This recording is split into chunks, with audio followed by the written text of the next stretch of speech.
Bienvenidas, bienvenidos al espacio más díscolo en Radio Televisión Marbella, que cumple su capítulo 20 en esta segunda temporada.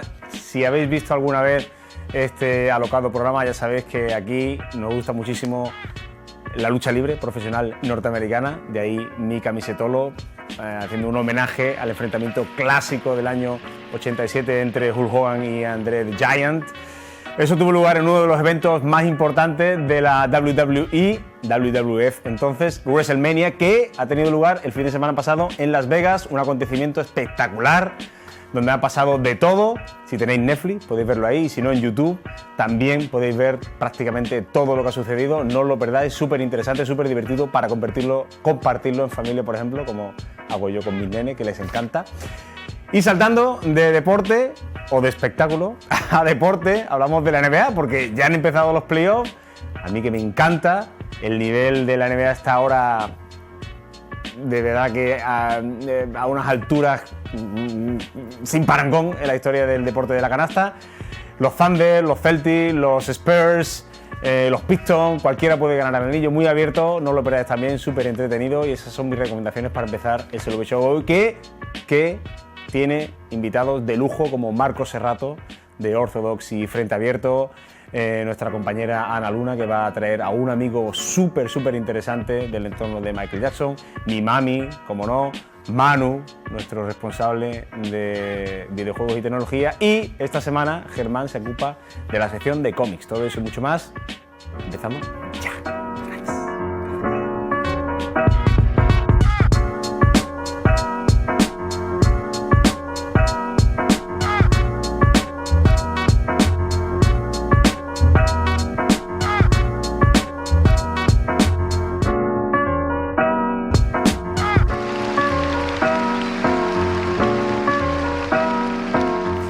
Empezamos el programa lamentando la no presencia de nuestra queridísima y fiel amiga Ana, que ha tenido un percance con el coche, nada serio, pero entre el coche, el trabajo, no ha podido participar esta semana, pero ha dejado los deberes hechos. ¿Y qué deberes? Porque al otro lado del hilo telemático tenemos a posiblemente el mayor especialista en Michael Jackson de nuestro país, Tony Arias, que acaba además de publicar un libro. De todo eso vamos a hablar. Tony, gracias por atendernos. Muchísimas gracias a vosotros por contar conmigo para vuestro programa. Ana es una fanática de Michael Jackson. A mí me encanta Michael Jackson, pero Ana es una fanática, y Ana me dice que poca gente, si la hay, sabe más de Michael Jackson en nuestro país que tú. Bueno, se dice eso. Es posible, porque tengo también algún amigo que es súper experto y que vive en Inglaterra, y dice, tendríamos que medirnos ahí tú y yo, porque posiblemente seamos de la gente que más sabe de esto. Claro, y además, bueno, es que hay cosas que hay que contar. Tú has estado en la casa de Michael Jackson. Sí que he dejado los deberes hechos, Ana, sí. He estado en la casa de Michael Jackson, sí. He estado 2 veces, además. Vale, ¿qué es estar en la casa de Michael Jackson? ¿Qué supone estar en la casa de uno de los mayores mitos musicales de los últimos 50 años? Pues imagínate, porque la primera vez que fui yo era un veinteañero, o sea, fue una cosa increíble, porque era un sitio totalmente cerrado, o sea, nadie podía entrar allí, porque solamente se podía entrar siendo amigo de Michael, o él tenía muchísimas colaboraciones con asociaciones benéficas, donde allí iban niños a pasar el día al parque de atracciones, a gente con niños con cáncer, niños con enfermedades terminales, que muchos de ellos elegían, preguntaban a su ONG, ¿cuál es el deseo que querrías cumplir en la vida? Pues yo quiero conocer a Michael Jordan, yo quiero no sé qué. La gente que decía quiero conocer a Michael Jackson, los llevaban para allá, porque Michael pagaba todo, los traslados, todo.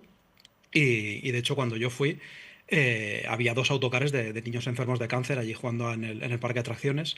Y la cosa es que yo, por suerte, no fui como niño enfermo, sino que fui invitado a un cumpleaños de un amigo de Michael, que, casualidades de la vida, acabó siendo amigo mío. Teníamos un amigo común, Michael y yo.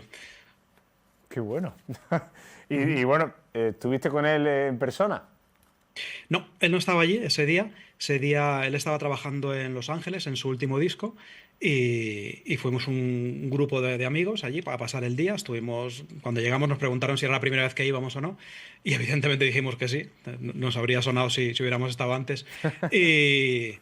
Y nos dijeron, bueno, pues como es la primera vez, si queréis, os vamos a enseñar cómo es la casa, ¿no? Vamos a ir al parque de atracciones, estuvimos montando en todo en el parque de atracciones, montaron con un buffet con unos cocineros allí para que comiéramos, había canchas de tenis, de baloncesto, había un sitio para hacer guerras de globos de agua, una cabaña de 2 pisos que eran todo máquinas recreativas, que estuvimos jugando. Bueno, yo me enganché a Moonwalker. Entonces es como la cosa más loca del mundo es jugar a Moonwalker dentro de la casa de Michael En Jackson, la ¿no? casa de Michael Jackson. Qué locura. Y sí, sí, y ya te digo, un cine, trenes, llevamos en tren de un sitio a otro, fuimos al zoo, nos dieron comida para darle comer a los elefantes, jirafas, luego había como un zoo pequeño de mascotas, le dimos de comer a los conejitos. O sea, era una cosa como estar en una fantasía, como en un cuento de hadas, que es lo que él quiso hacer con esa casa, claro, es Nunca Jamás, de Peter Pan.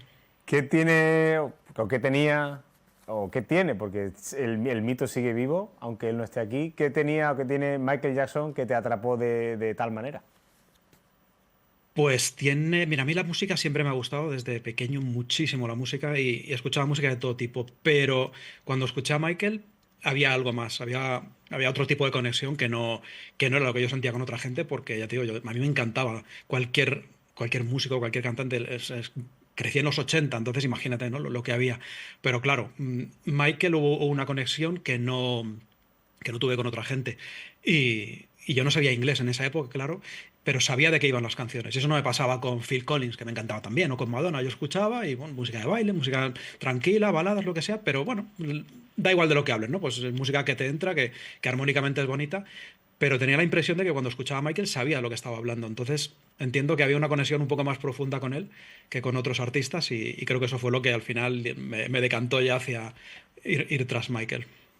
Hemos visto una foto de la premier de la película que han estrenado, Ujú. o inspirada en su vida.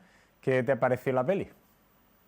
Pues tuvimos la suerte de poder ir a Berlín al estreno el pasado día 10 y la verdad es que yo fui con miedo. La verdad es que el tema biopics nunca me gusta demasiado porque es un formato muy difícil de enfocar la vida de la gente. Un músico con 50 años que estuvo en este mundo, que dio muchísimo de lo que hablar, muchísimas noticias, muchísimos discos, muchos videoclips de todo. O sea, era algo tan complicado de condensar en 2 horas que yo no estaba seguro cómo iba a salir eso. Y salí relajado de la peli. Dije, uff, ha estado bien. Es algo que merece la pena ver. Clarísimamente falta mucha historia todavía. De hecho, cuando acaba la peli, no es un spoiler, pero cuando acaba la peli te da a entender que aquello sigue y si funciona en taquilla como tiene que funcionar, habrá una segunda parte porque la primera parte se queda muy corta, es imposible de abarcar todo. Genial. Hace ya muchos años que Michael murió y sin embargo su figura sigue siendo relevante, aunque solo sea por la música que dejó. Ujú. De hecho, ahora está en Spotify. Cada día que entro a mirar el rating está subiendo, subiendo, subiendo. En plan, 36 millones de... O sea, es una cosa increíble porque que la gente escuche ahora la música de Thriller es como si cuando salió Thriller la gente escuchara música de los años 30 o los años 40 y eso no era así. En los 80 nadie escuchaba música de los años 40, que hacía 40 años y era todo como, bueno, pues música de nuestros abuelos. Pero ahora la gente escucha Thriller, o sea, tú entras en TikTok y hay 20.000 tendencias de gente haciendo coreografías, gente que evidentemente ya ha nacido después del fallecimiento de Michael. Así que me parece espectacular, ¿no? Que todavía siga tan vigente y eso demuestra que cuando uno hace una obra maestra es atemporal, ¿no? Que tú puedes seguirla viendo, igual que puedes seguir viendo pelis de los años 20 que son obras maestras, porque todavía te atraen y tienen algo especial. Con la música de Michael está pasando lo mismo. Un artista además que sentó, digamos, cátedra no solo en la música, sino en otros formatos, como el videoclip, por ejemplo. Ujú. No creo que haya un videoclip más carismático, mítico, llámalo como quieras, que el de Thriller.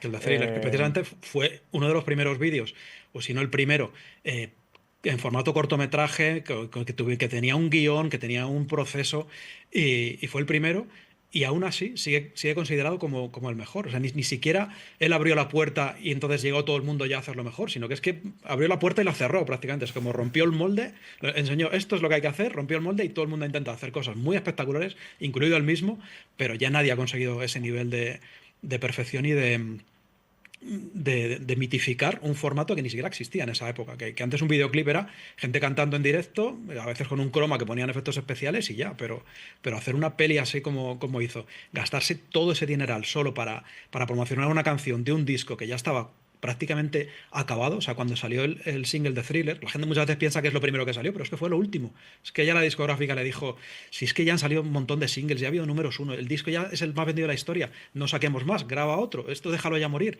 Y él dijo, no, no, que me queda Thriller, que queda solo uno. Por eso se vendió tanto, porque cuando salió Thriller es como si volviera a renacer otra vez el disco entero. La gente volvió otra vez como loca a comprarlo y a día de hoy sigue siendo el más vendido de la historia de la música. Además, yo tengo una anécdota muy graciosa con el vídeo de Thriller.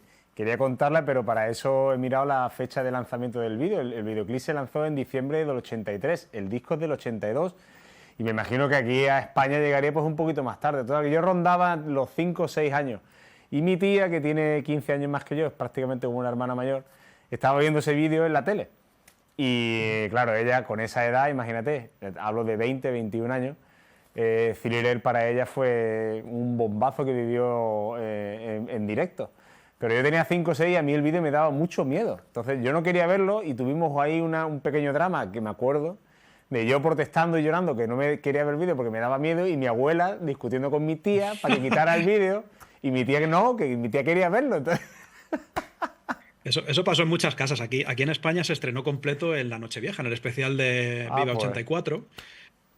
Y entonces, claro, yo en mi casa era la única noche que me dejaban ver la tele tantas horas porque, bueno, Nochevieja, estás despierto, estás con la familia, pero claro, teníamos un salón pequeñito y ese día se abría la mesa para que entrara todo el mundo. Entonces, entre la mesa y la tele había 30 centímetros y cuando empezó el vídeo, pues claro, yo como era un chaval también, fui allí, me puse allí. Entonces, claro, era una tele pequeña, pero si tú estás a esta distancia de la tele, o sea, yo vi el vídeo como si estuviera viendo en IMAX. O sea, yo no podría irme para atrás porque estaba en la mesa y estaba cagado de lo que estaba saliendo ahí. O sea, es que salían los zombies, salía un hombre que abría la boca, le caía sangre, pero a la vez veías a Michael bailar y decías, Dios mío, esto...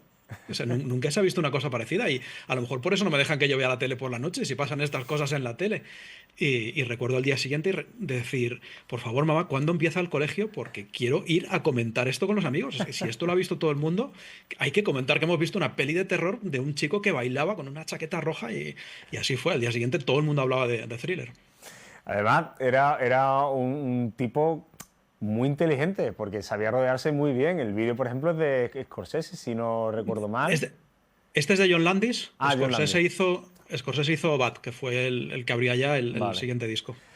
Pero John Landis también, una persona con muchísimo talento. La voz del actor Vincent Price, que hacía películas de terror. Claro, Landis lo dirige porque Michael había visto la película de Un hombre lobo americano en Londres, que es calcado un poco a lo que él quería en Thriller. Él, cuando vio la transformación de ese hombre en hombre lobo, dijo, ahí es donde quiero ir yo. Entonces le llamó y le dijo, mira, quiero que me conviertas en un hombre lobo. Claro, le llamó, era por la noche, como de madrugada allí, por el cambio horario entre Londres y Los Ángeles, y el otro decía, pero ¿quién eres? ¿Por qué me cuentas este rollo ahora? Déjame en paz. Claro, porque tampoco nadie sabía que Michael Jackson era el chico de los videoclips, porque todo empezó un poco, ya había hecho Billie Jean, Beat It, que habían sido muy famosos, habían entrado en la MTV, habían roto las barreras del racismo en la MTV, que no programaba vídeos de artistas negros, porque era como, no, es que nosotros ponemos rock porque es que los negros... pero claro, cuando John Landis le dicen eso, dice, bueno, pues sí, esto va a costarte mucha pasta porque vamos a hacer un cortometraje, vamos a filmar con bobinas de cine y esto es una locura meter aquí zombies, maquillaje, o sea, no lo vas a amortizar. Y él dijo, bueno, ya veremos si se amortiza o no, y se amortizó. Oye, ¿qué podemos encontrar en tu libro? Porque obviamente Michael pues, es una figura que tiene muchísimo alcance, sigue teniéndolo, y hay mucha literatura en torno a él. Podéis encontrar muchísimas páginas, podéis encontrar casi 500 páginas y eso que me pidieron, relaja, no cuentes todo lo que sabes, pasa un poquito de puntillas por encima de todo porque queremos que esto llegue al público, sobre todo al público no fan, que nosotros más o menos lo sabemos todo, pero la gente que salga de la peli se va a quedar corta, la peli son 2 horas y ya te digo que toca una parte muy concreta de la vida de Michael. Y la gente necesita saber qué pasó antes y qué pasó después y qué pasó entre medias. Porque hay muchos capítulos, evidentemente, en la peli que se dan por sabidos. Es decir, entre los Jackson 5 y en solitario hubo una carrera de los Jackson, todo eso es como muy rápido, que hay que contar muchas cosas. Pero en el libro creo que se puede saborear un poquito mejor y y creo que he pasado por todos los puntos de la vida de Michael, no he dejado nada fuera, he dejado muchísimos, muchísimos detalles, pero lo esencial está contado ahí. Ujú. Y creo que es un libro que a la gente le va a gustar. De hecho, ya está gustando porque ahora mismo, hoy por hoy, está en el número 2 de libros de rock de Amazon, que me Ajá. parece increíble porque es que lleva a la venta 20 días ahora mismo y no ha salido la peli. O sea, imagínate en el momento en que la película salga, la gente vaya a los cines a verla y pase este efecto que te digo, ¿no? De, uy, deberíamos saber más y corran a comprarlo. El Tony, el Michael tiene también un lado oscuro, una infancia marcada por el maltrato de su padre, unas Ujú. excentricidades muchas veces muy mal entendidas por el gran público y luego esas acusaciones que marcaron el final de su carrera, que nunca acabaron con una sentencia firme. Ujú. Entonces yo quería preguntarte un poquito por esto también. Sí, todos estos temas están en el libro. De hecho, sí hay una sentencia firme. El caso fue a juicio y Michael salió inocente de todos los cargos. Si Ujú, te das cuenta, eh, todo lo que se ha dicho en la prensa, cada vez que aparece alguien tipo Weinstein, alguien tipo Epstein, que los nombres son parecidos, ujú, hay cientos de miles de pruebas, todo está documentado, todo está filmado, hay fotos, hay emails, hay revistas, todo. Sin embargo, con Michael nunca salió nada, solamente salieron titulares escabrosos ujú, y el caso fue llevado a juicio. Michael intentó, el primer caso, es verdad que todo el mundo se agarra, es que Michael pagó para que esto no pasara. ujú, No, no es exactamente así. De hecho, es bastante complicado. Es una cosa que es muy difícil de explicar una entrevista cortita, pero en ujú. el libro está muy bien explicado. Michael intentó que el juicio fuese primero un juicio penal a un juicio civil. Normalmente cuando se comete un delito de este tipo, la gente lo que quiere es que el acusado acabe en la cárcel. Si yo a mi hija le pasa algo así, yo no quiero dinero. Quiero que mi hija, o sea, quiero que haya justicia y la Claro. persona que lo ha hecho acabe en la cárcel. No hay nadie que haya acusado a Michael nunca, jamás en la vida, que haya pedido cárcel para Michael. Todos han dicho dinero. Lo que queremos es dinero y se soluciona. Todo este caso empezó siendo una mota de polvo que se convirtió en algo muy gordo. Era un niño que sus padres estaban separados. Dio la casualidad que Michael acabó en la tienda de la pareja de la madre porque se le había roto el coche y tenía una tienda de alquiler de coches. Y entonces, pues, se creó una amistad. Michael siempre tenía amigos de esas edades porque decía que los niños y los animales eran los únicos que nunca le habían ¿Hecho em, daño? hecho daño, efectivamente, hasta ese punto que pasó.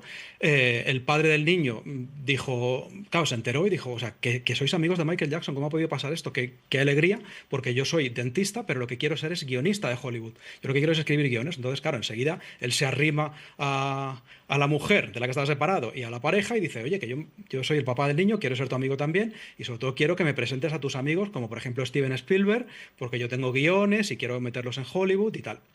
Entonces Michael empieza a olerse claro, que ese hombre se está acercando por la influencia que tiene, no por amistad ni por nada. Y cuando él se niega a eso, entonces Michael, o sea, el padre del niño, le dice, bueno, pues si vamos a ir a malas, vamos a hacer una cosa. Yo te voy a acusar, si tú no me das 20 millones de dólares para hacer 4 películas, que es lo que quiero hacer, yo voy a acusarte de que has abusado de mi hijo. Ujú, Con eso voy a conseguir varias cosas. Lo primero, la pasta casi seguro, porque tú no te la vas a jugar a ir a la cárcel, me la vas a dar, o sea, lo que es una extorsión de libro, de hecho están sus conversaciones grabadas y todo. Y lo segundo, voy a recuperar la custodia de mi hijo, que ahora mismo la tiene otro señor que está con mi mujer, porque si yo demuestro esto, mi mujer habrá sido la persona que ha estado metiendo a nuestro hijo en la casa de un pedófilo. Entonces, ujú. para él todo era un caso redondo. Al final, y claro, él pide un juicio civil para que Michael le dé dinero. Y entonces hay un momento que todos los abogados se reúnen y dicen, vamos a ver, esto no hay otra forma de encarrilarlo que no sea llegando a un acuerdo, que es lo que los jueces piden para todos los casos, es lleguen a un acuerdo, no lleguen a juicio.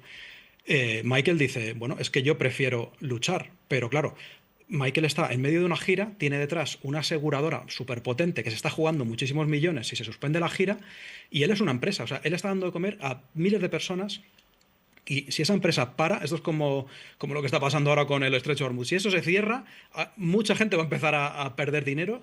Y entonces los abogados dicen, mira, lleguemos a un acuerdo. Este hombre, ¿qué quería? Dinero, dale dinero, no pasa nada.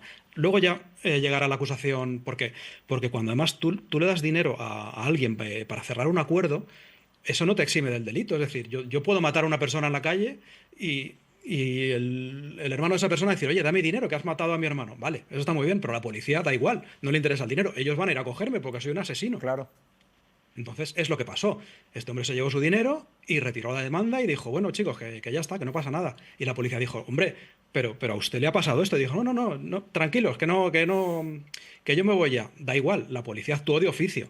Entonces le investigaron, el FBI lo estuvo investigando también en secreto durante toda la vida y no encontraron nada. Entonces lo que hicieron fue llamar a la fiscalía de otro condado. Él vivía entre Los Ángeles y Santa Bárbara. Entonces, como una no encontraron nada, dijeron, bueno, como el delito también podía haber sido en las casas de Los Ángeles, vamos a mover el caso allí, a ver si allá encontramos algo. Ellos habían gastado tanto dinero en esta investigación que les interesaba que saliera cualquier cosa, porque al final es el dinero del fisco. O sea, la gente está pagando impuestos no para que la policía derroche millones y millones en esto. Entonces ellos investigaron a todos los niños que había, todos estuvieron hablando con Corey Feldman, que Corey Feldman había sido víctima de abusos y por parte de otra persona. Entonces él le dijo a la policía, mira, él era un niño todavía, dijo, no solo que Michael no lo ha hecho, sino que yo voy a su casa para poder huir de toda esta gente. De mí han abusado y os voy a dar los nombres de quién ha sido. Y la policía, según él, le dijo, no nos interesa, estamos aquí por otro tema, estamos aquí por Michael. Y él dijo, pues entonces os podéis ir porque Michael, todo lo contrario, lo que está haciendo es sacarme de esto y darme una vida normal. Entonces es un tema muy complicado y a Michael le costó, como tú dices, la carrera porque la gente lo que quiere es cosas simples. Es como, ¿pagas? Ah, pues si pagas eres culpable, pues ya está, sigamos para adelante. Y además es una mancha que es muy fácil producirla y es casi imposible quitarla.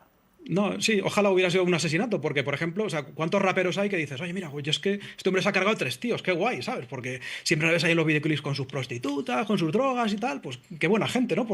Y se ha cargado a alguien, o sea, que es un malote, o sea, todo bien, pero abusos a menores, es que eso no te la quitas jamás. Y Muy duro. de hecho ha salido alguno admitiendo que todo era un interés puramente económico.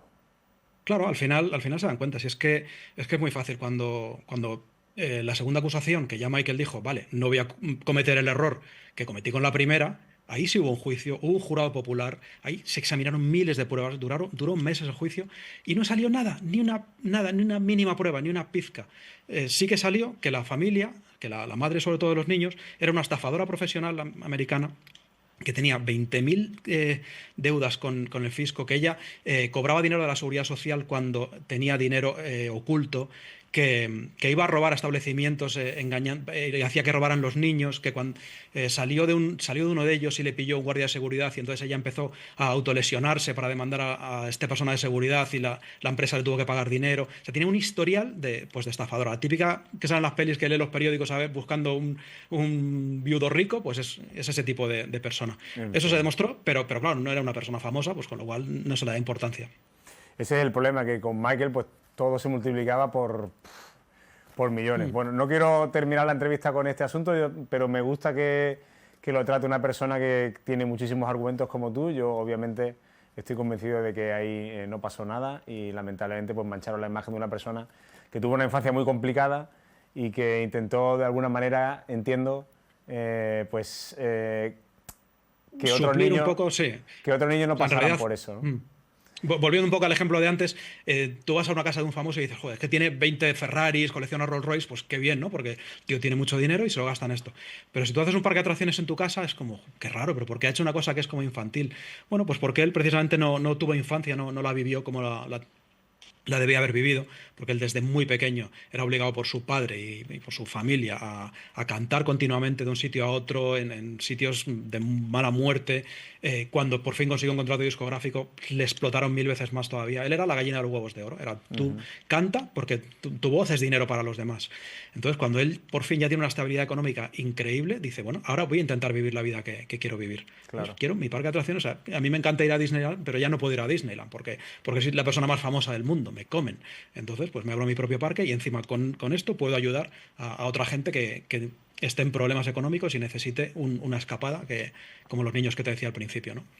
Pues hablando de esas ayudas y ya terminamos, pero quería mencionar que según nuestra amiga común Ana, tu mujer digamos que encabeza o se encarga de la asociación que Michael creó para ayudar a niños en problemas, Heal the Children, y digamos, la sección en España está dirigida por tu mujer. Sí, en realidad no exactamente la que él tenía, porque lo que pasó con esto fue que una vez muere Michael, claro, todos nos llamó las manos a la cabeza de se acabaron los discos, se acabaron las giras, se acabaron los conciertos, todo. Pero claro, se acaba también otra parte muy importante de Michael, que es la parte filantrópica. Él ayudaba muchísimo a este tipo de ONGs, sobre todo infantiles, y la gente que estaba en Los Ángeles, el que fue al funeral y al entierro y todo esto, eh, de repente se plantearon, oye, ¿por qué no seguimos nosotros con esto? Esto nadie lo va a llevar, a nadie le interesa ahora mismo esto. La gente va a coger el dinero de la herencia, se lo va a meter en el bolsillo y va a correr. Ya nadie va a ayudar.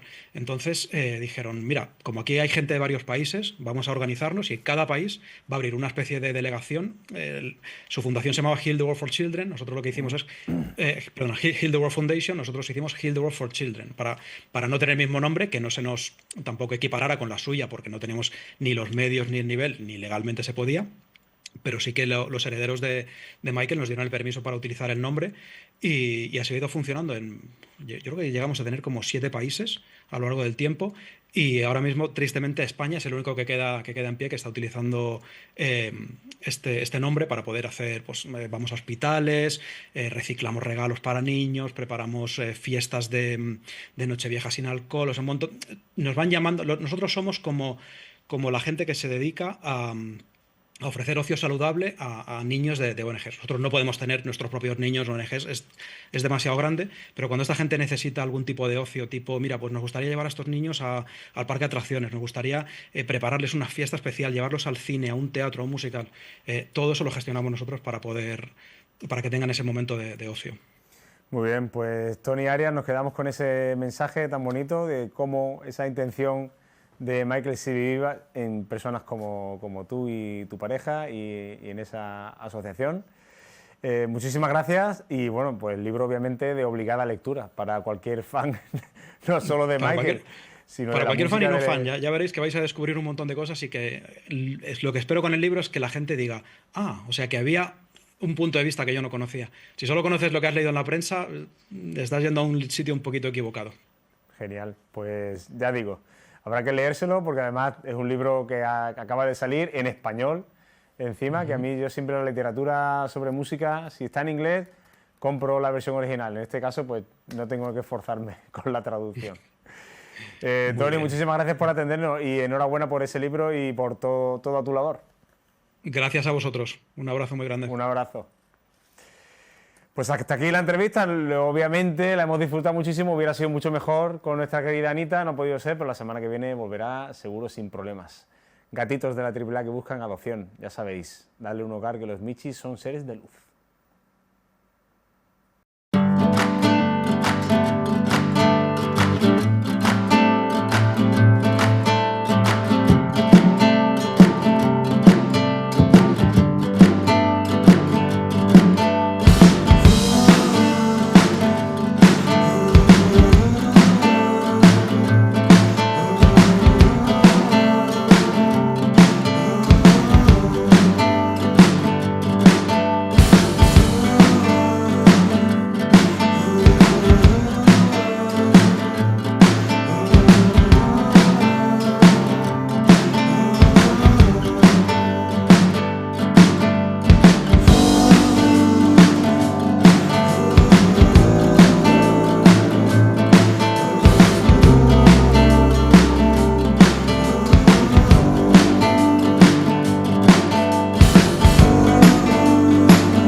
Hola, ¿qué tal? Salva, amigos de SLV Show, pues una semanita más intentando recomendar cositas diferentes, sobre todo cositas de aquí o europeas como mínimo de aquí, máximo europeas.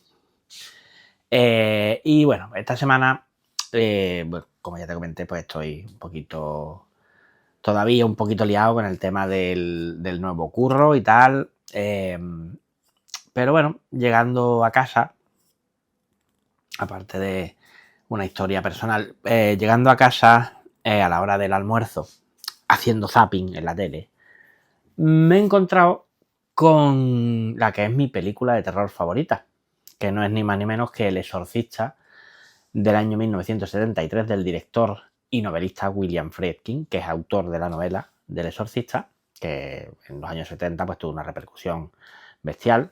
A fecha de hoy yo creo que hay poquitas películas de terror que la superen. Diría que igual ninguna, pero ya te digo, para mí es la peli de terror máximo, sobre todo muy psicológico, ¿no? Porque en aquella época pues mucha gente era, bueno, y ahora también, pero antes se llevaba de forma diferente, ¿no? El tema de la religión, ahora es un poquito más abierto todo, pero en aquella época pues fue un revulsivo, ¿no? Fue una peli muy, muy bestia para su época, la verdad. Luego salieron secuelas que no tiraron mucho y hace poquito, de hecho, hubo una adaptación para televisión del Exorcista. Y yo creo que de esta, bueno, no creo que sea una copia, pero sí se han podido inspirar en ello. Han salido muchas películas y han salido cómics. Y entre esos cómics, no voy a decir, ya digo, no digo que sea una copia ni nada, pero tiene cositas que sí. Se encuentra el cómic del cual me gustaría hablaros hoy, que es un cómic de un autor malagueño, nacido en el año 72, que no es ni más ni menos que Juan Antonio Torres, alias El Torres, que está considerado como uno de los máximos exponentes del terror, del cómic de terror y del thriller aquí en España. El Torres ha trabajado en Estados Unidos, ha trabajado aquí en España, como ya digo, ha trabajado para editoriales como Image Comics. En su haber tiene obras como El Velo, El Bosque de los Suicidas, más recientemente Nancy in Hell. Si os gusta este tipo de cómics y este tipo de historias, ¿no? De terror, son muy, muy, muy bestias. O sea, sí. para mí es un sí. Y bueno, el propio Torres pues sacó su propio sello editorial, que es, bueno, empezó llamándose Amigo Comics y luego pasó a llamarse Carras, casualidad de la vida. Y bueno, y dentro de este sello editorial, pues el amigo sacó como esto, Roman Ritual, ya ves, la maravilla de carátula. Roman Ritual, que se engloba dentro de lo que se ha llamado como la trilogía del exorcismo, que curiosamente ahora mismo solo hay dos, está inconclusa, todavía no se ha terminado. Está el segundo volumen, yo lo tengo pedido, de hecho he aprovechado, hoy que estoy grabando, que es el día del libro, he aprovechado ese descuentillo especial para conseguir el segundo tomo, que todavía se puede conseguir, de hecho. Este ya está más complicadete, ¿vale? Este ya está más complicadete. Pero el segundo todavía se puede conseguir en algunas plataformas, tipo Buscalibre y tal, si os interesa el tema. Y bueno, ¿qué nos encontramos en este Roman Ritual de Carras, del Torres y de Jaime Martínez al dibujo? Pues, como he comentado antes, iré poniendo imágenes, ¿vale? Como he comentado antes, es una historia de exorcismos, obviamente, llamándose Ritual Romano, pues, que empieza, por eso hablaba antes de la serie, ¿no? De la adaptación a serie de televisión del Exorcista. Empieza de una forma muy parecida, ¿no? Nos encontramos a un cura, un tal típico cura más o menos joven, curtido en el tema de los exorcismos y curtido en el tema de la batalla contra el mal. Y bueno, que tiene sus digamos, sus desavenencias con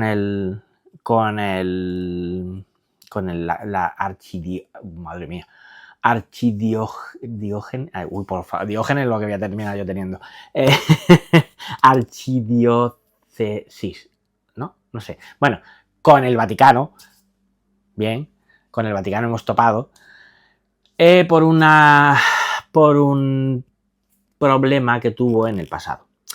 Entonces, pues encontramos se nos presenta un primer exorcismo en el que, bueno, pues nos presentan a este personaje, el padre John. Como decía, se nos presenta a este padre joven, a este padre Brennan, en su primer exorcismo, que es un exorcismo que lleva a cabo, pues como vemos,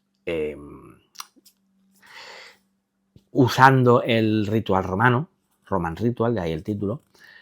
Y bueno, pues vemos la típica conversación entre el demonio y el padre que realiza el exorcismo, ¿no?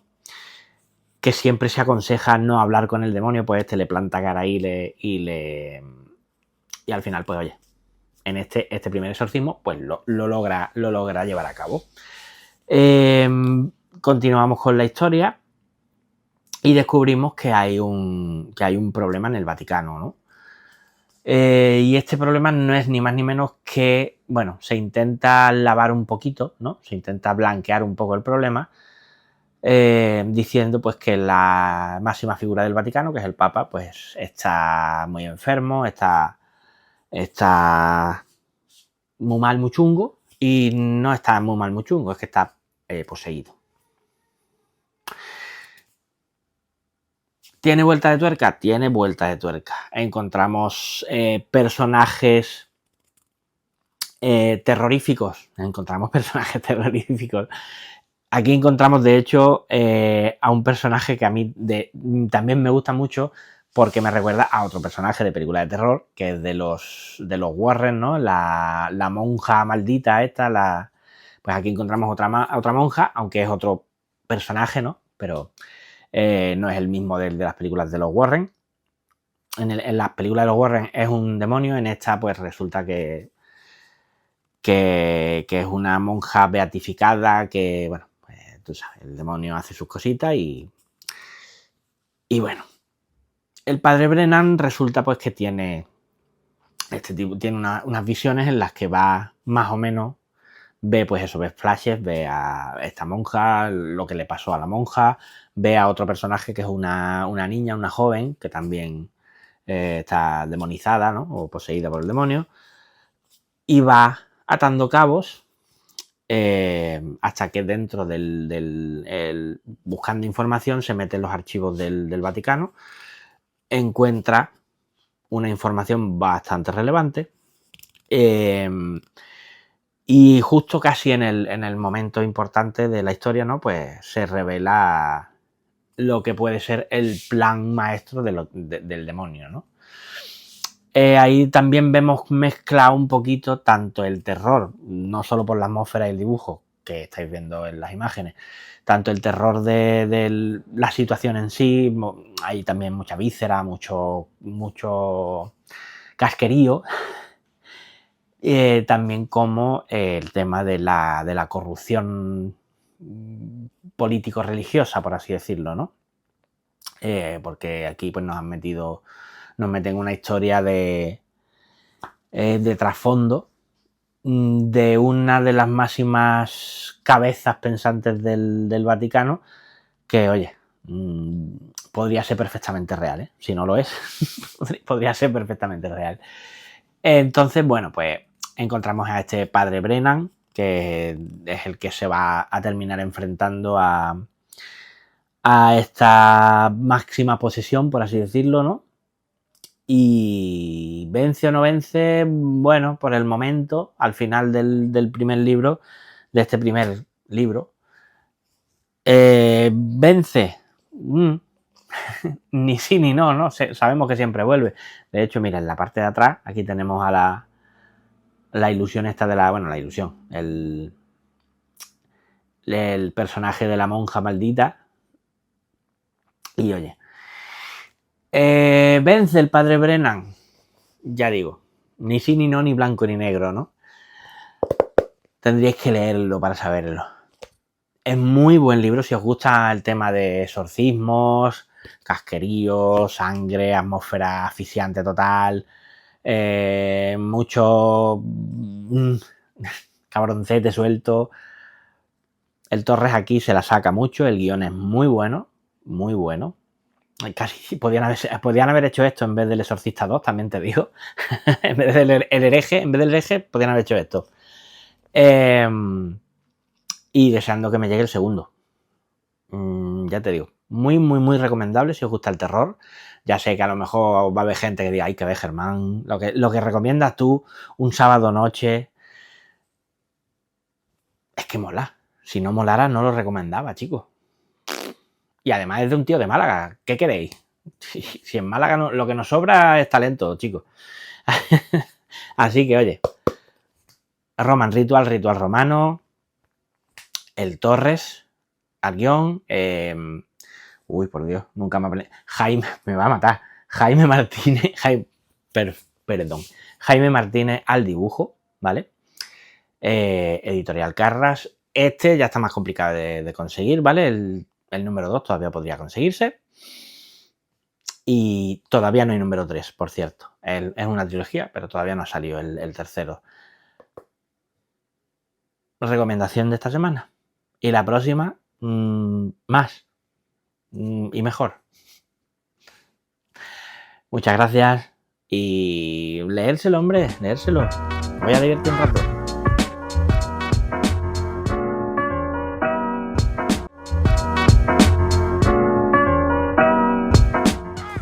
La temporada pasada de SLV Show no pudimos hablar con él porque hubo un evento inesperado de última hora. Sí nos atendió un compi, pero en esta ocasión sí tenemos al otro lado del hilo telemático a Marco Serrato, que es, digamos, el principal impulsor, corrígeme si me equivoco, Marco, de un proyecto muy interesante que se llama Frente Abierto y del que vamos a hablar a continuación. Marco, gracias por atendernos.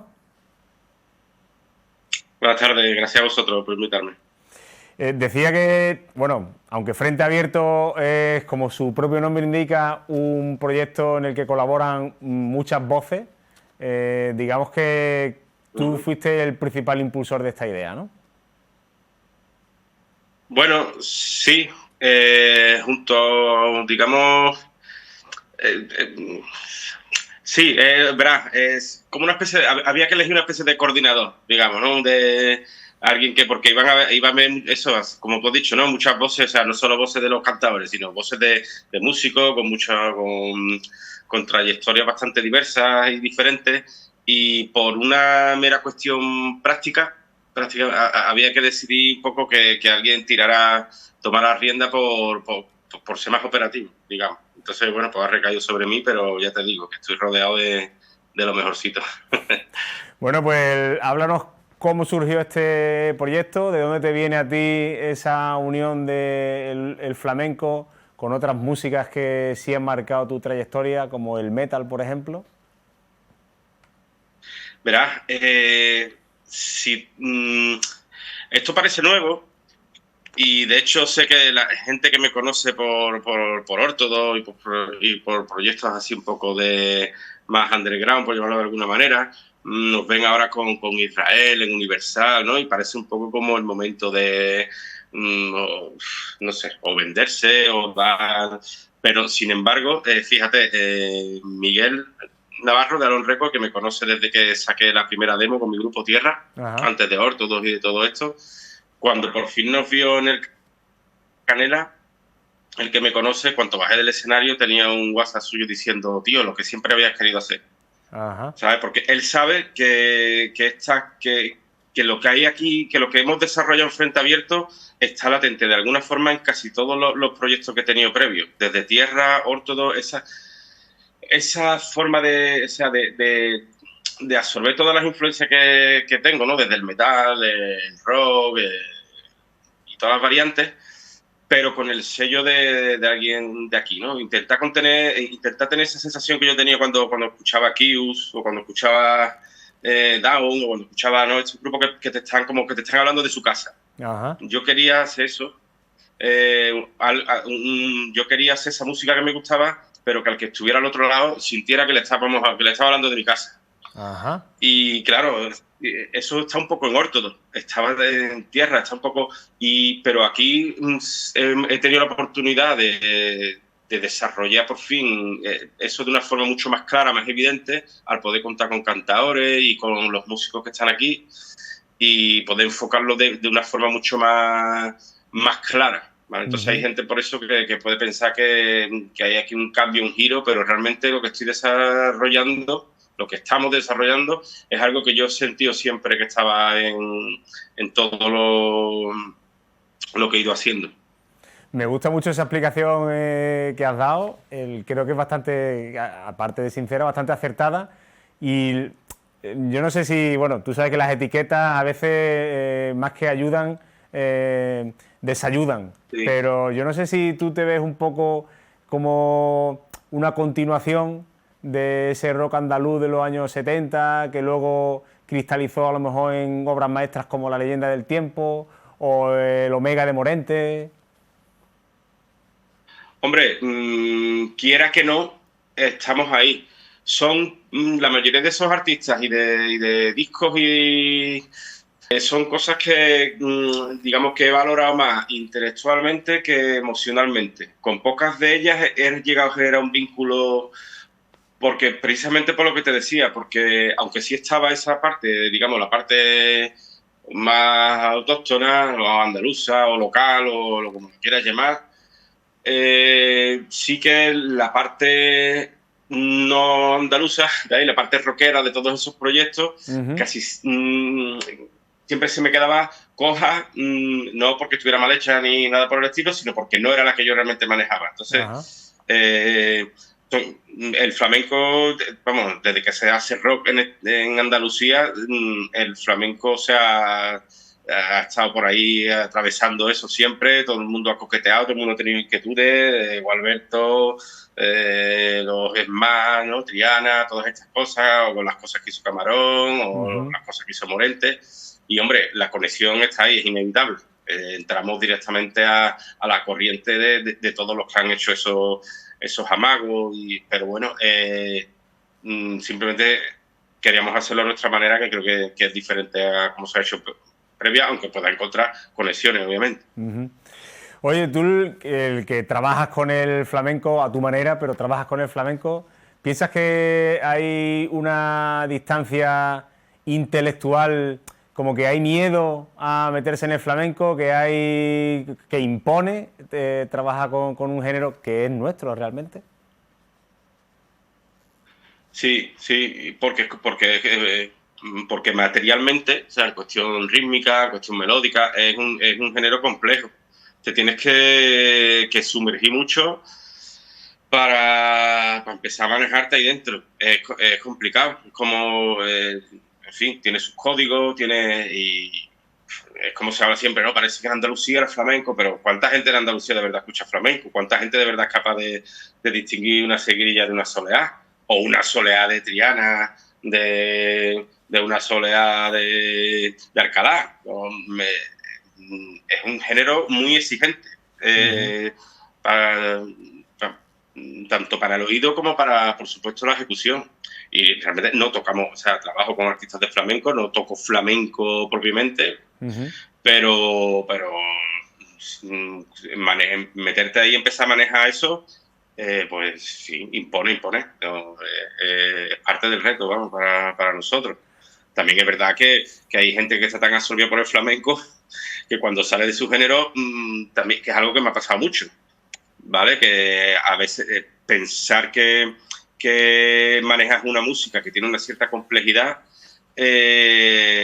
no te da licencia tampoco para meterte en otras. Es decir, ser un músico de conservatorio de la hostia o ser un músico de flamenco de la leche o de jazz no garantiza que vayas a poder tocar una canción de los Ramones como hay que tocarla. O sea, en todos los géneros te tienes que enfangar y tienes que ver por dónde van los tiros y tienes que saber dónde te metes, ¿vale? Parece que hay una jerarquía, pero no se trata de jerarquía, se trata de cosas que tienen sus elementos y sus ingredientes y tienes que saber cuáles son para manejarlos. Entonces, es verdad que nos impone, pero también me llama la atención lo poco que imponen ciertas cosas a otros que se creen que se meten y lo hacen bien y tampoco. Entonces, también hay que saber hacer un 4x4 con gracia y un buen tema de ese, como te he dicho, de los Ramones, de los Milfios, de Blas Saba, de lo que sea. Oye, vamos a hablar del disco, de Guerra, todo eso, el debut de Frente Abierto, publicado el año pasado. Eso es, salió en plataforma en el pasado otoño, en físico, ha llegado a principios de este año por fin. Y bueno, ¿qué quieres saber? Porque podemos hablar mucho. Pues bueno, háblanos un poco de quién participa, la composición de los temas. Pues bueno, la composición de los temas fue... se fueron decidiendo los cantes que queríamos hacer y conservando las estructuras, digamos, del cante melódicas y los apoyos armónicos, rítmicos que necesitan, pues fuimos desarrollando un poco pues la música que queríamos hacer, tirando ya de lo que es nuestro bagaje y la música, ¿no? Cómo queríamos vestir esos cantes. Y, hombre, para mí ha sido lo más bonito. La parte creativa, la parte del proceso, para mí es siempre la más interesante. Y es donde, pues bueno, pues nos hemos, aunque he tomado la batuta un poco, pero bueno, por supuesto me está apoyando los compañeros que han ido aportando y opinando y hemos ido redirigiendo todo. Y bueno, creo que ha quedado, nosotros estamos muy contentos con el disco, desde luego. He visto en redes que tenéis un concierto para octubre de este año en Granada. No sé si tenéis, ahora que se acerca el verano, pues más compromiso. Y de hecho creo que en septiembre, no sé si vamos a estar por Alhaurín o algo así. Ajá. Luego, vamos, mañana tocamos en el puerto de Santa María y este sábado estamos en Madrid también. Vale. Pero en septiembre creo que, la verdad, no he hecho los deberes. No te preocupes. Era agosto, septiembre. Sé que vamos a pasar por Málaga antes de que acabe el año, seguro. Pues yo ahí voy a estar seguro. Lo mejor es que os sigan en redes sociales y que para eso están y se mantengan al día. No quería despedirme de ti, Marcos, sin hablar de Órtodos, que fue el grupo a través del que yo te conocí el año pasado, no, este año. Vuestro debut, Gran Poder, que fue una hecatombe en el mundo del metal underground en nuestro país, cumple 20 años. No sé si tenéis pensado algo especial en torno a ese aniversario. Pues estaba pensado, pero la verdad es que estamos bastante dispersos unos y otros. Pero sí que nos gustaría hacer algo antes de que acabara el año. A ver también si nos ponemos de acuerdo con Miguel y, no sé, incluso una reedición del vinilo tal y como lo hubiéramos querido sacar, porque la de South del Lord tiene algunos temas extra y demás que creo que desdibujan un poco la cosa. Y nos gustaría, sí que nos gustaría, pero bueno, si al final nos pilla el toro, pues haremos el 25 aniversario en vez del 20. Pero no se nos quita de la cabeza. Estamos aquí, los tres músicos de Órtodos. La poca repercusión que pueda tener casi todo lo demás que hacemos siempre es en relación a la banda madre, ¿no? Como decimos nosotros. Órtodos es la que nos ha dado lo que somos y es donde hemos aprendido y donde hemos peleado ahí desde abajo y en fin, es algo que le tenemos mucho cariño y le vemos mucho.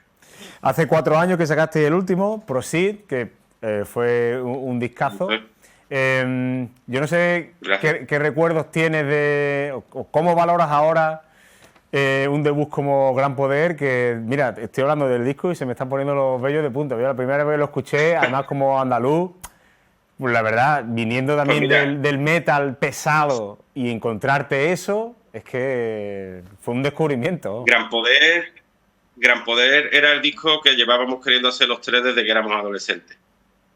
Gran Poder fue cumplir nuestro sueño, fue ese debut imperfecto pero con encanto, ¿no? de la banda de metal, que tiene mucha, no sé, por una cuestión puramente emocional, es mi favorito quizá de Órtodos, aunque musicalmente y con el cerebro, ¿no? en frío puedo elegir cosas de otros, pero creemos que aquí, coño, para ser el primer disco que hacíamos, echamos ahí todo y estamos súper orgullosos de ese disco. Hablo por los tres, ¿no? Le tenemos mucho cariño a ese debut y creemos que es un debut de metal, en fin, que fue como cumplir nuestro sueño de adolescente. O sea, ¿cuál era? Pues sacar un disco. Pues fue ese disco y nos alegramos de que fuera ese y no le cambiaríamos nada ahora mismo, ¿no? Bueno, yo, dentro de mi ignorancia, yo me atrevo a decir que si no es el mejor disco de debut en la historia del metal en nuestro país, pues pocos mejores habrá que ese. Yo te tengo una anécdota porque fui a veros al Festival Inmensa que organizó Miguel Navarro y os vi en Málaga, estaba también ¿Cómo se llamaba? Había un grupo instrumental, ahora no me acuerdo, que eran buenísimos.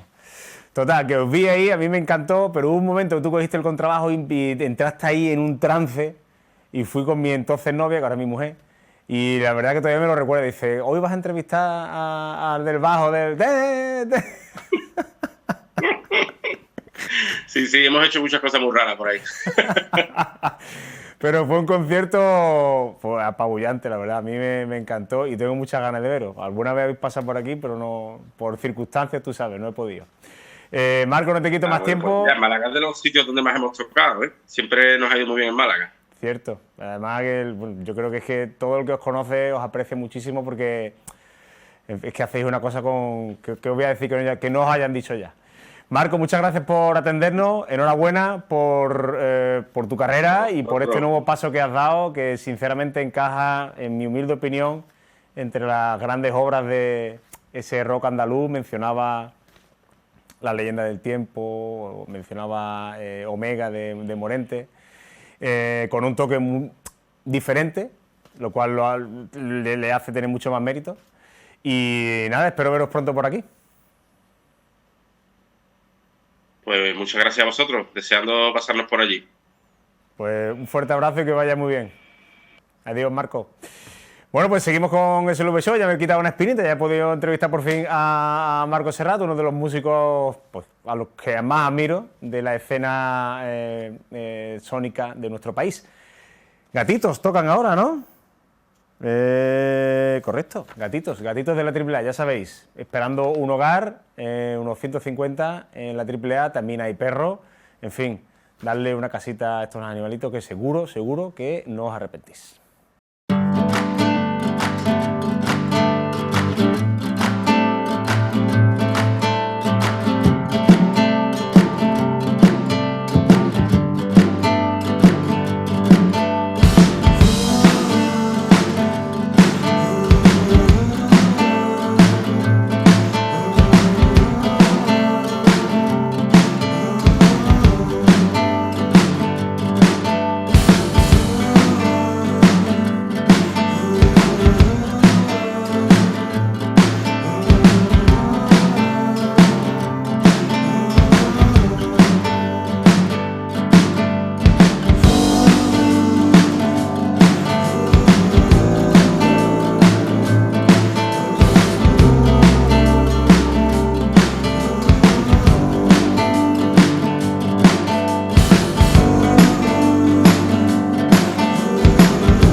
Buenas a todos y bienvenidos a esta nuestra sección de tecnología y videojuegos, o videojuegos y tecnología, como queráis llamarles, del SLV Show. Aquí vuestro host, como siempre, Manu Rodríguez, desde las oficinas temporales del SLV Show, o por lo menos de esta sección.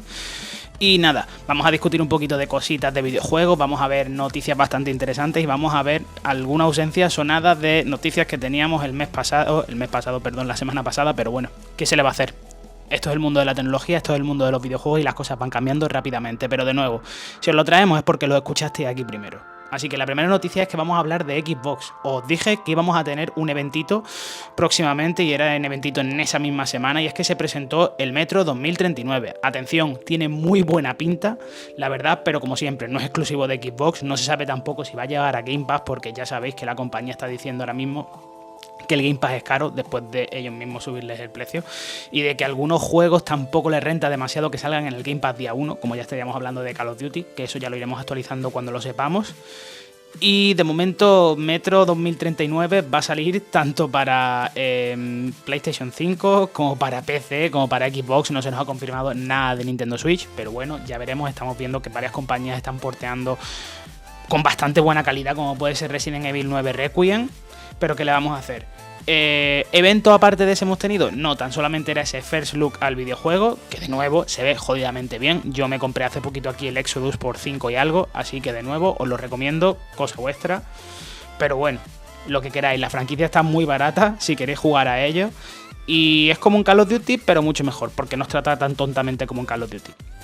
Aparte de eso, nuevos rumores están hablando de que vamos a tener evento en junio, que más o menos está casi confirmado. Y vamos a poder ver previews de videojuegos como Forza Horizon en Japón. Ojito que vamos a tener Forza Horizon en Japón, si sois de lo que os mola ir con coches. Así que lo dejamos por ahí, iremos actualizando. Y la siguiente noticia que teníamos es Sony, porque acordaos también de que os dije que vamos a tener un State of Play. Los rumores han cambiado completamente, se está barajando ahora que sea para finales de mayo, principios de junio, más o menos para intentar estar a la altura con Xbox o una semana antes para reventarles las cosas. Se siguen hablando de los mismos rumores, que si la nueva entrega de God of War, que si el nuevo videojuego de Naughty Dog aparte del que están desarrollando, que no me acuerdo cuál era ahora mismo, pero era el del espacio, era no sé qué intergaláctica. Y lo que sí hemos tenido noticias es, por ejemplo, de Shuei Yoshida. Si no os acordáis, era el director que se había ido precisamente de Sony hace bien poquito, que había estado encargado de la comunicación entre los indies y Sony y demás, y es que ha hablado de su salida de la compañía, de su jubilación, de su retiro, y es que todo se debe a las decisiones estúpidas de Jim Ryan. No ha querido especificar qué decisiones estúpidas eran, pero le puso en una encrucijada y le dijo que o era irse con las personas que llevaban los indies o directamente salir de la compañía por patas por llevarle la contraria. Yo desde aquí, atención, tiro el balón, me marco un triple, pero muy seguramente sea por videojuegos como Concord y videojuegos como servicio que han sido fracasos sonados en Sony, a excepción de Helldivers 2, que parece que sigue teniendo buena salud tanto en la consola como en PC. Pero bueno, para despedir a una persona como Yoshida, ojito, porque los tienes que tener cuadrados y de acero, sinceramente. La tercera noticia es que ya tenemos fecha de lanzamiento, atención, de Assassin's Creed Black Flag Resigned. Ya sabéis, el videojuego que hace como un remaster, hace como un remake de Assassin's Creed Black Flag, la cuarta entrega, la de los piratas, la que precedió precisamente después de la tercera entrega que se desarrollaba en América. Esta vez seguimos a Edward Blaine, si no me equivoco, que es un piratilla por ahí que se mete evidentemente dentro de la organización de asesinos.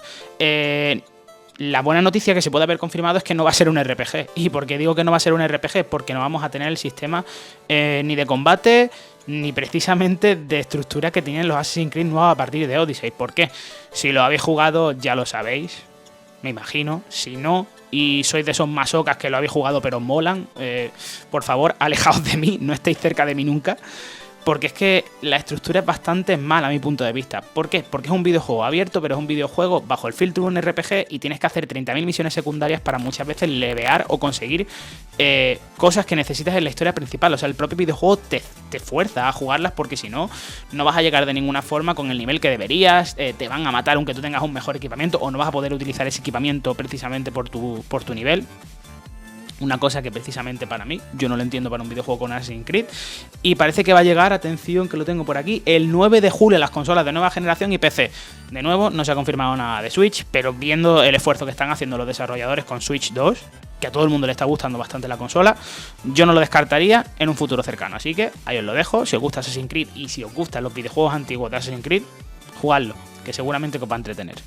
Y la última noticia para cerrar con la sección de los videojuegos es más que una noticia, una curiosidad, porque una entrevista que ha concedido Gabe Newell, ya sabéis, nuestro padre, señor y la mejor persona del mundo del PC, aparte de Torvald, que es el creador de Linux, pues ha dicho y nos ha explicado el por qué se ha retirado, por qué se retiró en su tiempo ya de desarrollar videojuegos. Y la cosa es que es bastante graciosa.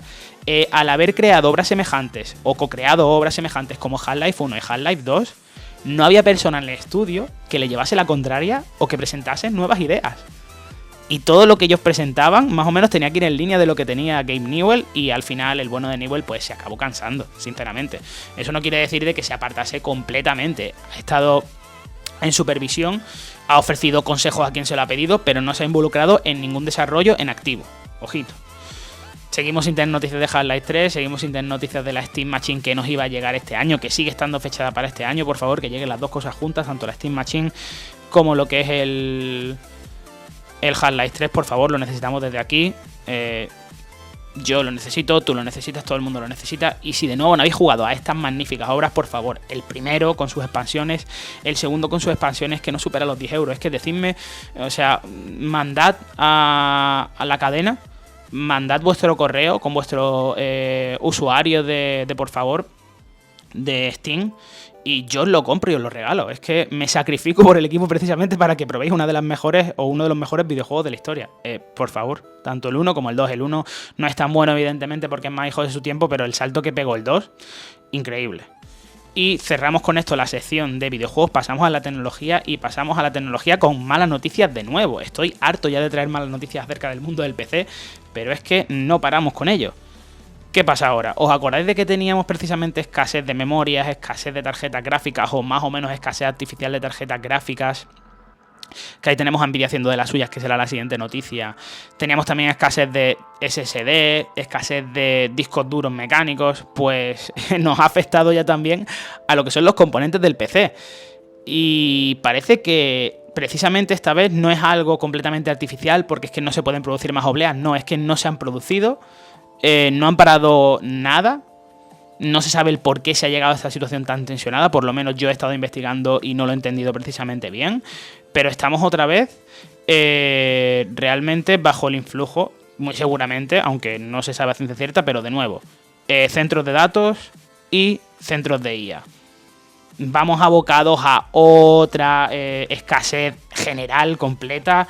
Yo no sé hasta qué punto vamos a llegar. Dentro de poquito vamos a ver que los precios de los móviles suben, que los precios de las nuevas consolas como las de Sony y como las de PlayStation ya han subido. O sea, las de Sony y las de PlayStation, que son las mismas, perdón. Las de PlayStation y las de Xbox. Switch también está rumoreada de que va a subir de precio. Y es que nos está afectando a todos. Por favor, dejar de utilizar la IA. Y lo digo yo, que tengo un móvil precisamente de Google con IA que apenas utilizo. Y dejad yo qué sé, de construir centros de datos que a nadie les interesa. Pero bueno, ¿qué le vamos a hacer? La segunda noticia habla un poquito de Nvidia, como ya has hecho el pequeño spoiler. Y es que vamos a hablar precisamente de las dos tarjetas gráficas Frankenstein por excelencia. Y diréis por qué. No sé si os acordáis de que ya os comenté que se estaba hablando de que iban a salir dos nuevos modelos de gráficas que no constituían los modelos super de Nvidia, que son como el refresco que le hacen a sus tarjetas gráficas un poquito más hipervitaminadas, igual de caras, evidentemente. Pero es que, atención a la cosita, iban a salir dos modelos, la 5050 de 9 GB y la 360 de 12 GB. Pues ninguna de las dos está confirmada porque tenían que haber entrado hace bien poquito en lo que es la producción y han habido problemas. No se sabe el por qué, no se sabe si es algo de la memoria, no se sabe si es algo de la litografía, de los propios chips y de la gráfica. No tenemos ni idea, pero es que ni siquiera se va a confirmar que nos va a llegar una 360 con 12 GB, que también tiene bastante sentido por la escasez que hay. Es que no sé... Primero, no sé a quién están orientadas estas gráficas, sinceramente, porque tenemos tanto la 5060 de 8 GB como la 960 de AMD de 8 GB. Por favor, si os compráis algo, si estáis mirando alguna de estas gráficas, por favor, y os interesa nada más que el rendimiento bruto, pillad una 960 XT de 16 GB y dejaros de Nvidia, como recomendación. Pero bueno, pero una 5050 de 9 GB y una 360 de 12 GB, ya no de una generación, de dos generaciones, ¿para qué y por qué? En fin, cositas de Nvidia, ya iremos actualizando también, porque se están rumoreando también que las gráficas Super al final iban a llegar este año. Ya sabéis que los rumores van cambiando aquí, van volando. O sea, esto ya no es cosa mía, pero igualmente os lo voy a actualizar. Y por último vamos a hablar de la empresa que más innova, de la empresa que nunca va al rebufo de nadie y de la empresa más querida por el público. Sí, Salva, vamos a hablar otra vez de Apple y vamos a hablar de Apple Intelligence porque se supone que con iOS 27, que está ahí a la vuelta de la esquina, nos van a llegar nuevas integraciones de la IA. Atención con nuestros iPhones. Vamos a tener novedades. ¿Cómo novedades? Vamos a tener, atención, novedades con la app de salud, porque van a sincronizar las citas que tengamos en el médico. Vamos a tener también novedades en torno a lo que son documentos. Imaginaos que tenéis un documento de un ticket, o por ejemplo, para ponerlo más claro, que tenéis el pasaje de un avión y lo escaneáis con el QR, lo podéis convertir en una tarjeta y tenerlo en el móvil, lo que ya teníamos con Google precisamente.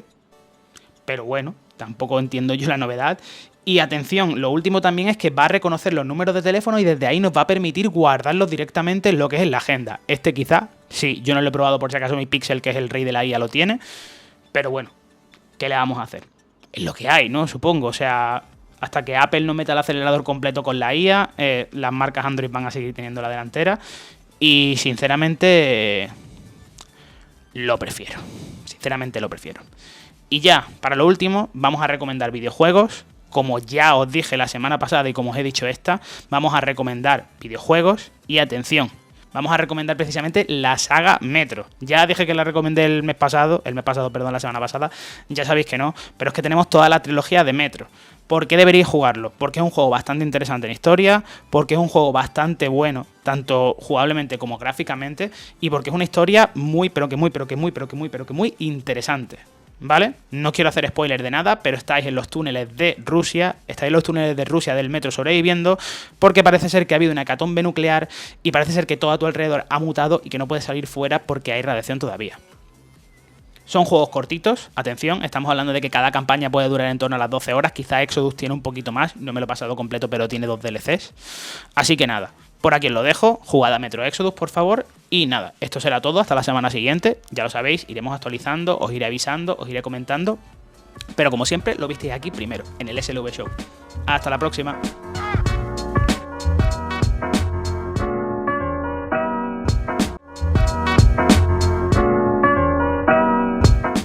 Enfilamos la recta final de esta 20ª edición de la segunda temporada de SLV Show y lo hacemos, como es habitual, con mi querida mamá, a quien ya saludamos. Mami, ¿cómo estás? Bien, gracias, bien.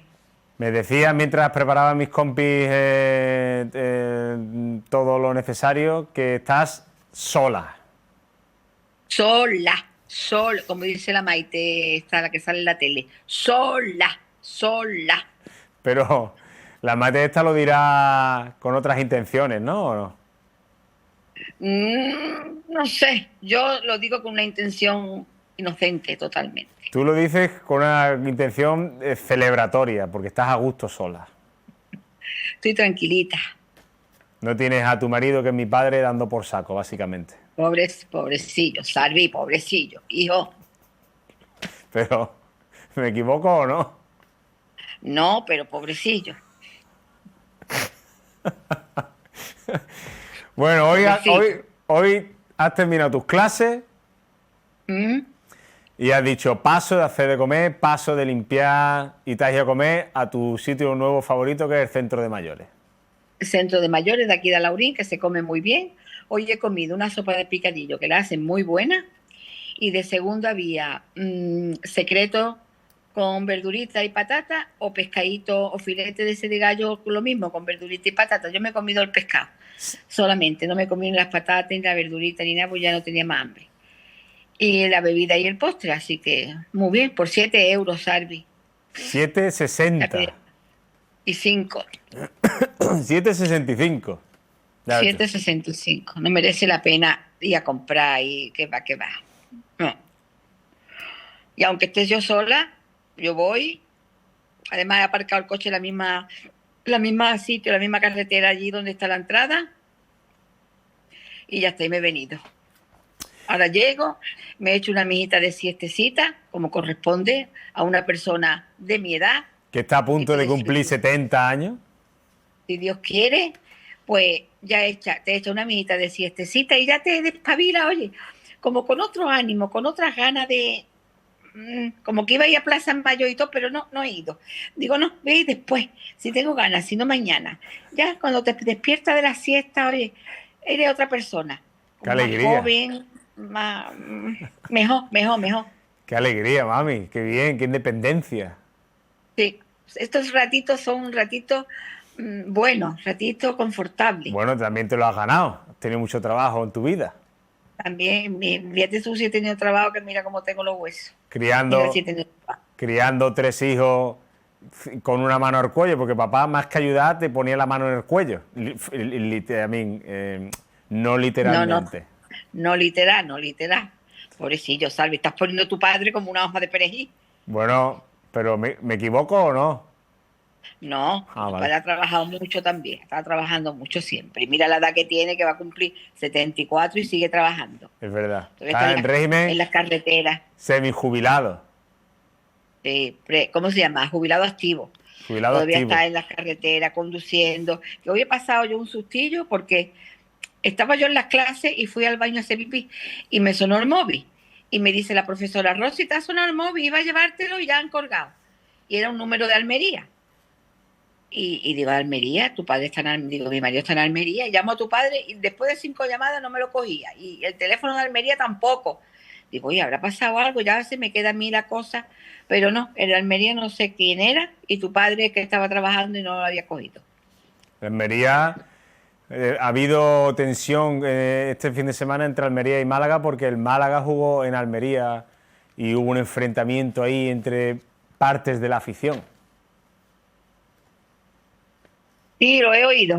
Y también ha habido también follón con el Real Sociedad y el Atlético de Madrid.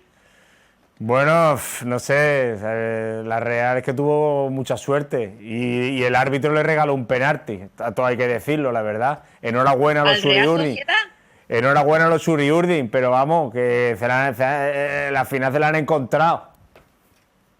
No me diga eso, Salvi, que me pongo de muy mal humor. Totalmente, mami. Le regalamos un gol a empezar, le regala el árbitro otro, luego fallamos dos cantados, en fin.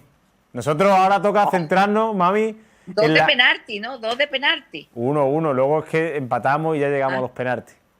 Pero bueno, nosotros nos toca centrarnos en la Champions League, mami, porque la Champions es la principal competición de fútbol en Europa y el Atleti nunca la ha ganado. Ha jugado 3 finales y las 3 la ha perdido. Pero este año estamos en semifinales. Jugamos contra el Arsenal. Y el Arsenal no vale un duro, ¿no? O vale algo. Hombre, si está ahí es bueno, pero bueno, oye, tenemos una opción de llegar a la final. Hombre, claro. Y ganarla, algún año tiene que ser, ¿no? Que la ganemos, ¿no? Hombre, ya ves tú. Y nos vamos a la Cibeles. Nosotros nos vamos a la Cibeles. Mami, a la Cibeles no, a Neptuno. Es verdad, Neptuno. Cibeles para los Cibeles del Real Madrid. Exacto. Las Cibeles del Real Madrid. Cibeles para los merengones. Yo sabía que eran 2 dioses, no sabía cuál de los dioses era, pero sabía que eran dioses. Tú cuando le reces a la abuela, pídele ahí que le eche una manilla al Atlético, a ver si este año. Hombre, yo a la abuela le pido muchas cosas, pero eso no creo yo que sea. Hombre, mami, este año es que tenemos que ganar a la Champions algún año, mami. Conveniente, ¿no? ¿Por qué no? Hombre, porque a la abuela yo le pido salud, pues le pido por mis niños, le pido por ustedes, en fin, por que de no refilón, arriba. Por de refilón. Pero, bueno, de refilón, no sé lo que te diría ella, Salvi, no sé lo que te diría. Ella diría, es su delirio. ¿Qué vamos a hacer, Rosamari? Si es su delirio. Eso diría ella. Ella diría, te lo juro por Dios. Pobrecita mía. Te lo juro por Dios que este año gana. Por ejemplo. Pobrecita mía. Todos los días la tengo en la boca, todos los días. Todos los días, a todas las horas, porque le pregunto a todas las horas. Bueno, de hecho, mira, enseña el altar que tienes ahí en la cocina de la abuela. Lo tienes ahí al lado. A ver, gira el móvil. Gira el móvil un poquito. Pongo?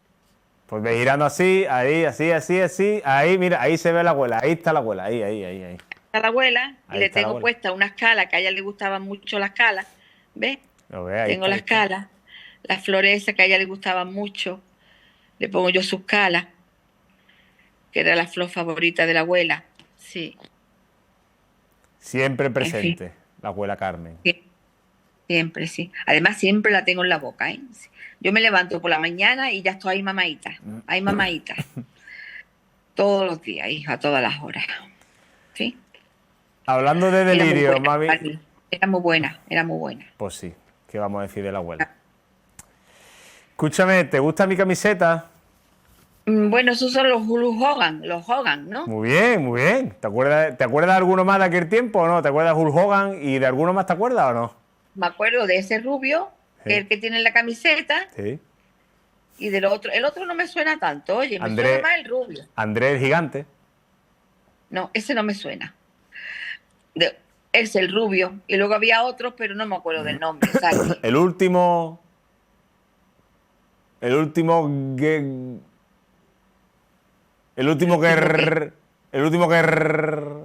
¿Guerrero? ¿El último guerrero? ¿No te acuerdas del último guerrero? No. Ese era famoso también. No. Una duda que yo tengo, mami, cuando había una camiseta mía que a ti no te gustaba. Bueno, que no me gustaba. Accidentalmente se manchaba de lejía. Accidentalmente. Eso eran cosas que pasaban, la echaban en el lavadero y accidentalmente se manchaban de lejía. Accidentalmente. Sí, yo no lo hacía, aposta. Era accidentalmente. Tú lo sabes, yo no era capaz, yo era incapaz de hacer eso. Ahora, accidentalmente se manchaban, sí. Sí. Ahora se mancharían en unas pocas. Si hoy te pillara aquí, se manchaban unas pocas. Accidentalmente, se manchaban unas pocas, sí. Sí, señor. Ahí. Qué maldad. No, que no me gustaba, no las veía apropiadas, no. Entonces, se han manchado de lejía. ¿Tú te acuerdas cuando Antonio se mosqueaba con tu padre y le rompía las camisas, le rompía los botones? Sí, y yo le decía, pues además le rompió 2 camisas nuevas, se mosqueó. Se iba con las tijeras y le destrozó las camisas, pero hablamos de Antonio con 2 años, ¿no? 2, 3 años. No, Antonio ya era como Logi. Antonio ya tenía 8 o 9 añillos. No te vayas a pensar que era tan chico. Sí. Ya sabía lo que hacía. Y entonces cogía donde estaban los botones, le hacía un corte ahí con la tijera y le cortaba donde estaban los botones. Y entonces tu padre cuando me pregunta, oye, las camisas, además nuevas, y las camisas estas que me he comprado yo en Granada, no sé qué. Digo, mira, se han enganchado en la lavadora, yo no sé de qué manera, se han enganchado los botones en la lavadora y se han rajado, los dos por los botones. No hay que decir que las roto el niño. Digo, ¿qué va? Se han enganchado y la lavadora esta habrá que cambiarla, porque se han enganchado los botones en los agujerillos de la lavadora y se han rajado. ¿Tú qué a papá le has colado alguna mentirijilla buena de vez en cuando, eh? Pero inocente. ¿Cómo era la del bañador? Es buena, ¿eh? La del bañador es buena, sí. ¿Cómo es la del bañador? Vamos a ver. Entonces vivíamos en la cala, fíjate tú si hace años, ¿sabes? Estábamos allí en la cala. Y yo me había comprado un bañador muy bonito, precioso, pero solamente quedaba una talla que era una talla menos de la que yo usaba. Pero a mí me encantaba ese bañador. Además, me acuerdo perfectamente del bañador en tonos dorados, así, marrones, precioso. Y llego a la casa y digo, mira, me he comprado como yo sabía que me quedaba justillo, digo, mira, me he comprado un bañador precioso. Mi papá era de la vieja escuela, que era un poquito machista, controlador en el aspecto de su mujer. Sí. Entonces me pongo el bañador y digo, mira el bañador qué bonito es. Dice, este bañador te está un poquito estrecho, ¿no? Este bañador te está justillo, ¿no? Tú eras una mujer voluptuosa. Bueno, era una mujer un poquito mejor hecha que ahora no valgo un duro. Digo, hombre, no, está bien. Pero vamos, tú no te preocupes, porque entonces como vivíamos en la cala, yo bajaba a Málaga un día a la semana. Digo, cuando yo baje la semana que viene a Málaga, yo me traigo una talla más, no te preocupes. Yo sabía que ya no había más talla. Total, que hago el papel de que me lo llevo y de que vengo otra vez de Málaga. Digo, ya me he cambiado el bañador. Menos mal que queda una talla más. Me lo voy a poner para que tú me lo veas. Y dice, ¿tú ves? Este te está mejor. Yo te lo decía, este te está mejor. Digo, hombre, es una talla más. ¿Y era el mismo? Era el mismo. Eso, y ya vamos a acabar. No sé si hemos contado alguna vez la anécdota de la leche y ya acabamos. No sé, no me acuerdo. Cuando le dio por leche, que me extraña porque papá es muy patriota, pero le dio por la leche Parmalat, que es italiana. Y le dio por la leche Parmalat. Le dio por la leche Parmalat y yo no tenía Parmalat. Yo había comprado más barata de la marca del Carrefour, de la marca... Y se enfadó porque... No estaba Mercadona. Y se enfadó porque papá es mosqueón y se enfadó. Muy mosqueón, sí. Y entonces yo cogí la leche, yo tenía un bote de Parmalat que se había quedado vacío. Se enfadó y te dijo, a mí me gusta la Parmalat, no sé qué. Entonces tú cogiste un bote de Parmalat... De una manera agradable, como sueles decirlo. Y tú cogiste un bote de Parmalat y lo llenaste con otra leche. Con la leche de Carrefour. La Parmalat se había acabado, la enjuagué y la rellené con esa. Y se la puse en la nevera. Me dijo, tú ves, es que la Parmalat es que sabe de otra manera. Está mucho más buena. Y yo dije, hombre, totalmente. Y ya entonces le dijiste que era la otra. Y ya se quedó... No se lo dije que era la otra. Eso no se lo dije yo. ¿Ah, no? Eso se ha enterado hace poco. No vayas tú a pensar, eso iba ahí conmigo a la tumba, pero no. Se ha enterado hace poco. Entonces ahora cuando Cuando le digo algo dice, ¿me está diciendo la verdad o me está engañando? Ya no se fía, claro. Ya no se fía. Pero lo más fuerte fue cuando estábamos en Pedroche. Tú sabes que yo me iba allí algunas veces y le vendía a alguna amiga algunas cosas de piel y chaqueta y falda. Y entonces a una amiga se le antojó un traje muy bonito, pero el marido decía que la piel le quedaba un poquito pegada, la falda le quedaba un poquito pegada. Sí. Y le digo yo, te voy a buscar una tallilla más. Y entró ella conmigo al almacén y le digo, mira, no hay más tallas, pero tú haz lo que yo te diga. Le vamos a sacar la misma talla y le vamos a decir que es una talla más. ¿El mismo truco le hiciste? El mismo truco que digo, tú verás cómo sale bien. Total, que sale ella con la misma falda y le digo, mira, había una más. Es el mismo tono, ¿verdad? Parece que es el mismo color y todo. El marido, sí, es el mismo tono. Tú ves, esta te queda un poquito mejor. Hombre, sigue estando estrechilla, pero te queda mejor, claro, ¿dónde va a parar? Y se la llevó tan contenta. Estas cosas no debería yo de decírtela, porque luego se puede volver en mi contra. Muy bien, me parece una buena forma ingeniosa de combatir el machismo de aquellos tiempos. Bueno, mami. Como decía la abuela Carmen, el que quiera saber, embuste en él. ¿Cómo? El que quiera saber, embuste en él. Pues ya está, ahí lo tiene. Ahí lo tiene. Bueno, y si no, que se compre un libro. Bueno, guapa, pues nos vamos. Venga. Ya hablamos. Un besito. Vale. Un besito muy grande. Adiós, guapa. Te quiero, hijo. Adiós, mi vida. Adiós.